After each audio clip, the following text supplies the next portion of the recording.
So here's a question. Are you keeping up with the latest diets? I mean, there are just so many. There's the paleo diet. There's the keto diet. There's the Atkins diet. When they say diet, it's kind of lifestyle too. So paleo, keto, Atkins, we have the vegan diet, the Dukan diet, the zone diet, the Mediterranean diet, the DASH diet when you're in a real big hurry, the AB diet when you want to look like Julian, the bulletproof diet when you want to get off eating bullets, joke, the vegetarian diet, and here's the one I want to go on. Here's the latest one. I love this diet. The flexitarian diet.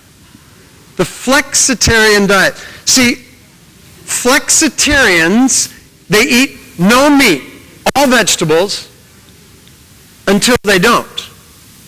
They flex. It's a vegetarian diet until they want to eat meat. And then they flex and they have some meat. And so here's the question. I wonder how many of us are flexi-Christians. We stick to following Jesus with all of our heart, soul, mind, and strength until we don't. It's okay, we may think. A little flex here, a little flex there. No big deal. We compartmentalize a little bit. We compromise a little bit. A little flex here, a little flex there. Flexi-Christians. Jesus asked a really penetrating question one time to first century flexi-Christians. He asked this. He goes, "Why do you call me Lord, Lord, but you don't do what I say?" He's saying, why do you sing and say, "I will follow you, I will follow you, I will follow you," but you actually don't follow me? See, when Jesus said, "Come follow me," the implication was all the time. Come follow me, not just when you feel like it. Come follow me, not just when you think it benefits you, but come follow me all the time. No compartmentalization, no compromise, no flexing. So we're studying church by Jesus in the book of Revelation 2 and 3. And Jesus tells the disciple John about the year 86 or 90, somewhere in there, to write 7 letters to 7 churches. The churches are in modern-day Turkey: Ephesus, Smyrna, Pergamum, Thyatira, Sardis, Philadelphia, and Laodicea. Only one of those cities exists today. Smyrna is now Izmir. Revelation is simply about revealing Jesus. There are lots of paths you can go down when studying Revelation. Just go online and look up End Times or the book of Revelation, and you'll get all this bizarre stuff. Some of it's interesting, but the main thing is Jesus. What Revelation seeks to do is reveal the Jesus that is. And it reveals the Jesus that's here right now. On a Sunday morning, John is worshiping, as was his discipline, and he gets a fresh vision of Jesus. And Jesus is among the 7 golden lampstands. And we know from Revelation that lampstands represents churches. And John sees Jesus among the 7 churches. The churches didn't feel like Jesus was anywhere near. The churches were going through hardship and persecution. And if you looked at the landscape, it didn't look like Jesus was and his kingdom was coming. But John tells them, look, Jesus is right in the middle. He is among us. When you are suffering, when you are doubting, Revelation says, look. That's the key verb in the book of Revelation. Look. Perceive. Consider. Things are not as they seem. You see with your physical eyes, but there is another world not very far. Right behind the curtain, there's a spiritual world. Look, perceive. So Jesus says, John, write to 7 churches, and so he does. The first church was a church at Smyrna, at Ephesus. And they were an awesome church. They were hardworking, lots of programs, lots of things going on, but they didn't have love. And when you don't have love, you kind of strike out on everything else, even though you may be doing well. The second church we looked at was a place called Smyrna, and they were under crushing pressure. And Jesus says to them, hey, hang in there. Don't have fear, but try to be faithful to me. Last week we looked at a church in Pergamum, and they were suffering, and we'll think about it again today, with idol worship. They were tolerating false teaching, which was changing their minds about how they saw reality. This morning we're going to look at a church in a place called Thyatira. Now, these were written to real churches back then, but they really are for us too. 2,000 years later, they are pertinent for us as a church, but the church isn't the building, the church is you. The church is you. The church is you. And so these letters are really letters to us as well. Now the 7 letters have basically, Jesus has 2 approaches. First, he looks at what's going well. He looks at your life and my life and their life, and he said, hey, I want to commend you. You're doing this right. He sees what is and says, yes, this is really good. But then he confronts too. Jesus is a truth teller. If you read through the Gospels with the lens of how did Jesus treat people, Jesus was loving and merciful. He's tough. He's tough. And when he tells the truth, it's tough. He's a tough guy. And so he commends them, you're doing this right, yet I have this against you. Or he says, nevertheless. And he speaks the truth. He speaks the truth not to condemn them or us or you, but he speaks the truth so that you will be set free by the truth. Jesus said, and it's often quoted on library walls and colleges, you'll know the truth and the truth will set you free. Jesus said that. And so he's a truth teller, and he tells the truth not to condemn you, not to condemn you, but to encourage you in your faith and to bring you life. So the church at Thyatira begins this way. Jesus says, I know your deeds. Again, all 7 letters he says, I know. I know. I know what's going on. I know your circumstances. I know your situation. I know your heart. I know your thoughts. I know. Jesus says, I know your deeds, your love and faith, your service, and your perseverance. That you are now, that should be now, my bad, now doing more than you did at first. Wow. That's good. Jesus knows the good things they're doing. He knows their deeds. And what kind of deeds are there? He knows their love. He knows their faith. He knows their service. He knows their perseverance. Love and faith. They're doing good deeds, but unlike Ephesus, they also are not abandoning their first love. They're staying connected with Jesus, and as a result, they're serving other people. They're persevering under pressure. They're keeping the faith. But that's not all. Jesus says this, you're doing more than you did at first. That's really good. He's saying, hey, you're doing more than you did at first. You're growing. You're maturing in the faith. The Christian life is not this destination you get to and go, made it. Anything else challenging? No, the Christian life is one of progress. Is one of the faithful Christian life is one of progress. Is one of growth.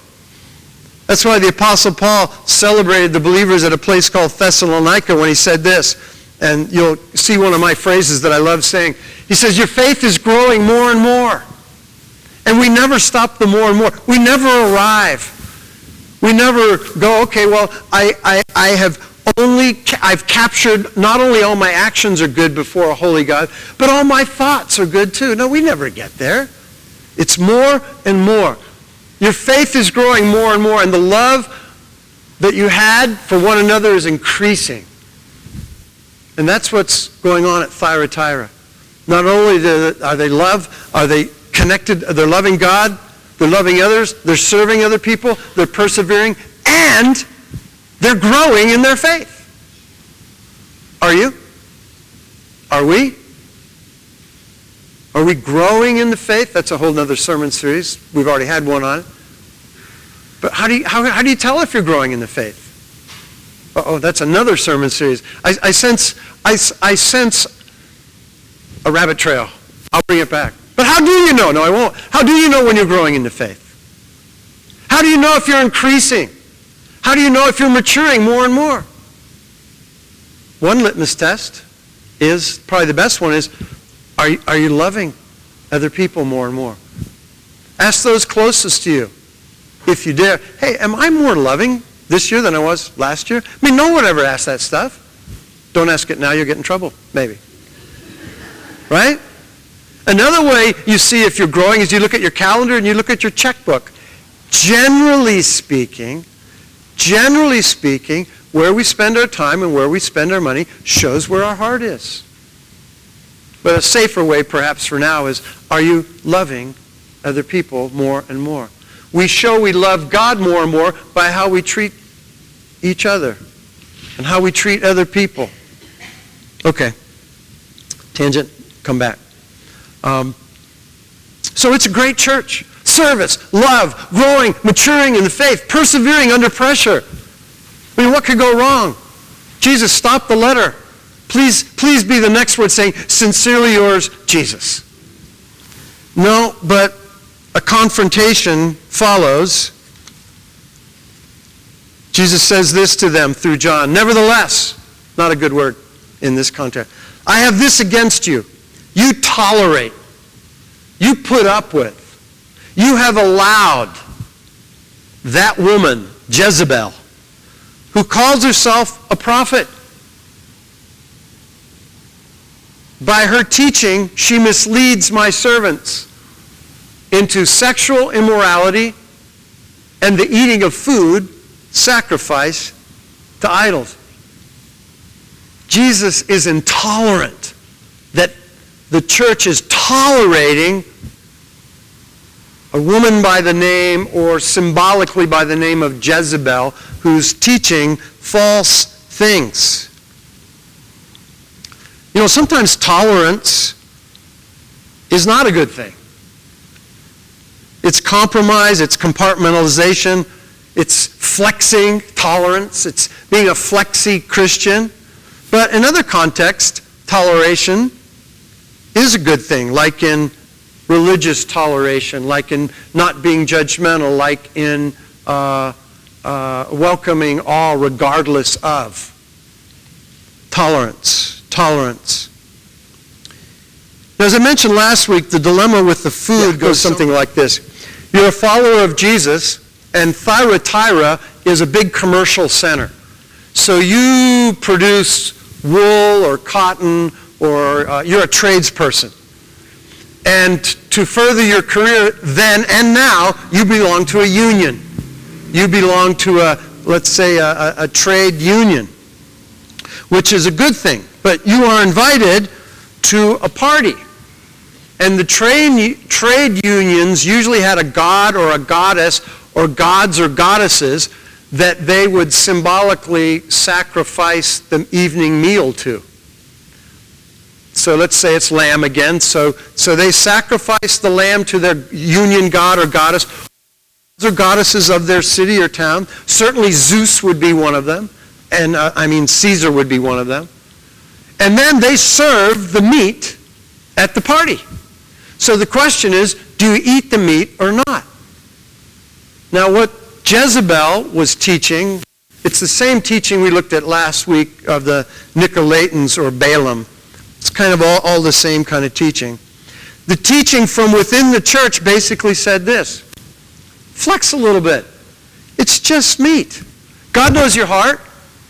I mean, Jesus died to set you free, right? You're free to eat the meat or not eat the meat. But if you don't eat the meat, you're going to get socially ostracized from your guys. Actually worse, you're going to lose business. Actually worse, you're probably going to get run out of business because we will blackball you. We will tell everybody that you didn't worship the deity or deities, and we're not going to visit your office anymore. But Jezebel teaching is, hey, it's just meat. It's not a big deal. Flex a little bit. No one's going to know. And it only takes a minute just to bow down and do that, and then you have the meat. What harm can there be? But here's the thing. Revelation says, look, perceive, there is a spiritual reality behind the physical reality. That when you eat meat that was sacrificed to a god or goddess or gods or goddesses, there's a spiritual interaction that goes on. To eat meat sacrificed to idols was to form some sort of bond with the God represented by that idol. There is an unseen world behind the seen world. It's not all physical. It's not just meat, if you believe what we believe, John is saying. There is another kingdom, and it's not the kingdom of this world that we can see, taste, hear, and touch. Not yet, anyway, in all of its fullness. Yes, the idol or potential idol is nothing, but again, behind the idol, behind the physical presence of the idol, lurks the presence and the authority of the unseen spiritual world. Got that? Sorta? Well, what does that have to do with us? Probably nothing, but this is why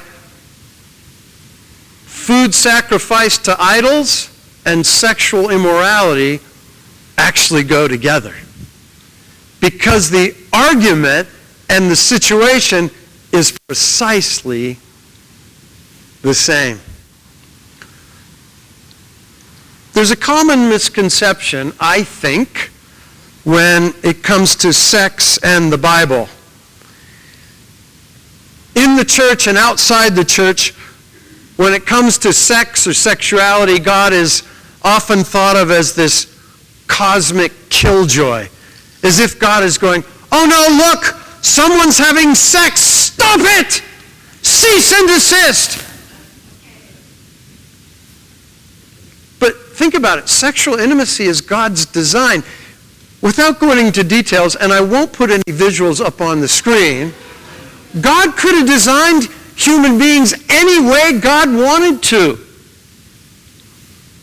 But he chose us to create us the way we're created, as sexual beings.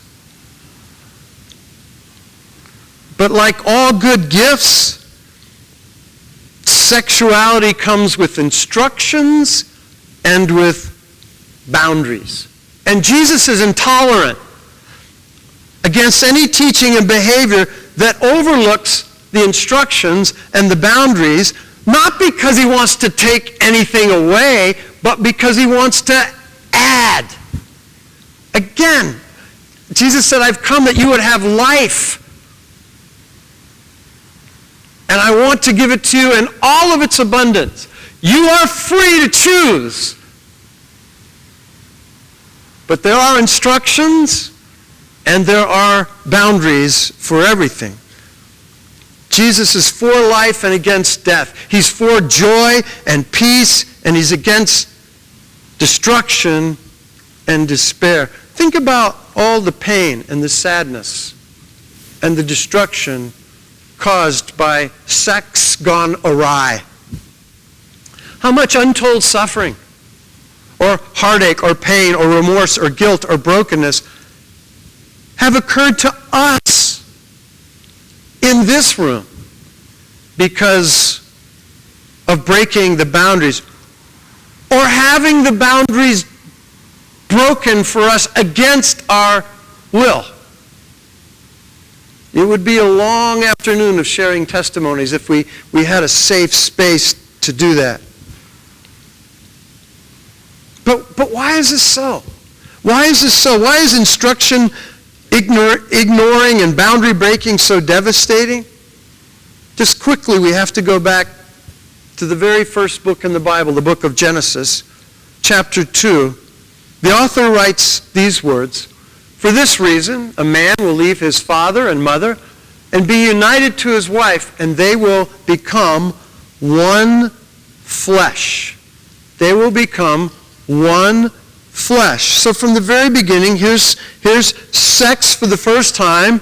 There's more going on there, but certainly physical intimacy is there. And the two will become one flesh. But from the very beginning of the Bible, it's not just talking about the physical. Becoming one flesh is not physical. How can two become one flesh physically? But you can become one flesh spiritually. In fact, Jesus quoted this verse from Genesis, and he added something. He said, "For this reason a man will leave his father and mother and be united to his wife, and the two will become one flesh." And then he said, "So they are no longer two, but one." See, he's not talking about physically. Two people can't become one person, but two can become one spiritually. And I think that's what Genesis in part is teaching, and I think that's what Jesus affirms. He's saying that there is a reality behind the reality. There is a spiritual reality behind the physical reality. And Jezebel's teaching, along with other teaching in the church, was saying, no, it's just all physical. It's just a leg of lamb. It's just your body and someone else's body, and that's that. It's just physical. And Jesus is intolerant of that. Why? Again, does he want to take away? No, he wants to add. He wants to spare you and me. And he wants us, if it's his will, to experience intimacy in a healthy and whole relationship. I lived in Pittsburgh, Pennsylvania for a while. My parents lived there. There's a wonderful place there called The Point. And it's right where the football stadium, appropriately named Three Rivers. There's three rivers. The north one there is the Allegheny. The one to the right is the Monongahela. And they go into for 5 points? 10 points. What's the river that the Allegheny and the Monongahela? The Ohio River. That's right. So one river melds into the other river, and they form one. Now, it would be ridiculous to go in the Ohio River and try and separate the Monongahela from the Allegheny. You can't do it. Why? Because the two has become one. Similarly, I think that's what Genesis and other passages in the New Testament and what Jesus affirms, is there is a spiritual reality behind the physical reality. They don't teach you that in 7th grade, did they? I mean in class. Well, outside of class, they didn't teach you that either. In class. Remember sex ed? They usually just talk about the plumbing, right? They usually say something like this. Boys and girls, this is a this, and that is a that. And when you do this with that, you've had sex. And when you put a this on the this, you've had safe sex. That's basically what they say, right? They say it's all about plumbing. Oh, this is how it works. This is how the parts fit. This is how it works. They don't say anything about the spiritual ramifications, or perhaps they do some the emotional. Sex education gets reduced to the physical without any consideration for the spiritual. And again, this was the teaching at Thyatira. It wasn't just about the leg of lamb, but it was about bodies. It was flexi Christianity. It still exists today. Yeah, I'll follow you here, here, and here, but there, sorry, no way. There's just no way. And for each of us, it's different what the no way is. It might be with our sexuality. It might be with our money. It might be with our time. It might be with our forgiveness. But Flexa Christianity is alive and well. And the basic message that Jesus is asking is, who will you follow? What kingdom will you follow? Will you only see the physical and follow that? Or will you look, as Revelation says, see the spiritual behind the physical? Who will you follow? Will you follow self? Will you follow what's on TV? Will you follow the whims and the ways of culture? In some respects, it hasn't changed at all since I was in college or since people were running around Thyatira. This is what the Apostle Paul says to Christians in a place called Rome. And I love this passage. I just want to look at it briefly. He says, I urge you, brothers and sisters, in view of God's mercy, he's saying, look, in view of everything God's done for you. In view, there's a sense of urgency there. I urge you, there's a sense, this really matters, he's saying. This is important. I urge you, in view, look at God's mercy, he says. Then he says this next. He says, I urge you to offer your bodies, your physical bodies, as a living sacrifice, holy and pleasing to God, set apart. This is your spiritual act of worship. Paul links the two. Offer your physical bodies because it's not just physical, it's spiritual too. And then he says this, do not conform any longer to the pattern of this world. Don't conform. Another scholar said, don't let the world squeeze you into its mold. And in our context, don't listen to the teaching of Jezebel. Don't listen to the teaching of Jezebel. It's not just physical. The pattern of this world is that, hey, it's just physical, it's just fun. Friends with benefits. There's no harm, no foul. No. Jesus is intolerant of that. Paul continues, don't conform any longer, but be transformed. Be changed. And the word there is slowly transformed. By the renewing of your mind, then you will be able to test and approve what God's will is. What's God's will? It's good, pleasing, and perfect. Really? Again, when you heard my testimony maybe several weeks ago, the last thing I thought when I was in college was that God's will was good, pleasing, and perfect. I thought God's will was one big, stop it! No. No, but Paul reaffirms, no. Offer your physical bodies. That's how you spiritually, it affects your spirit. How you use your physical bodies affects your spirit. Don't conform to the patterns around you. No, but be different. Be transformed by the renewing of your mind. Then you'll be able, then you'll get it more and more. That God's will for you is God's best for you. His good, pleasing, and perfect will. So in closing, what's the response to this? Again, for some it's what we've been talking about. For others, it's other areas. Jesus is saying, will you follow me? Will you let me come into your life and open up all the doors in your home?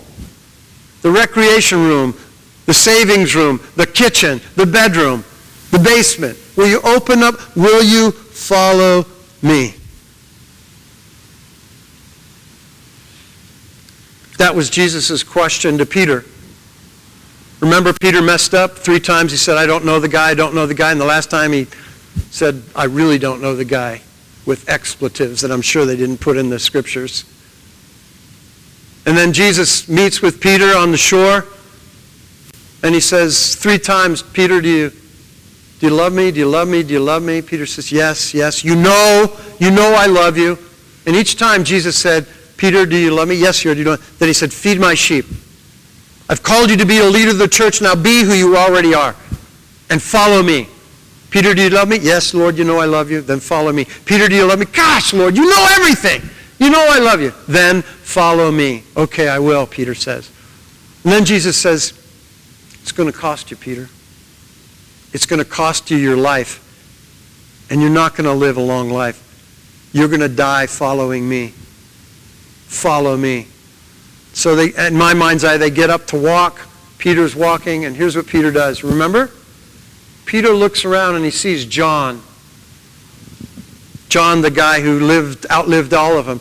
And Peter says, well, what about him? Is he going to have to die too? Is he going to have to suffer the way? Is he going to have to follow you with all? Or is he going to get to flex a little bit? Do you remember how Jesus answered him? He said this, Peter, what's that to you? If I let him live till he's 90 years old and write the weirdest book in the Bible, which is what happened, then that's my deal.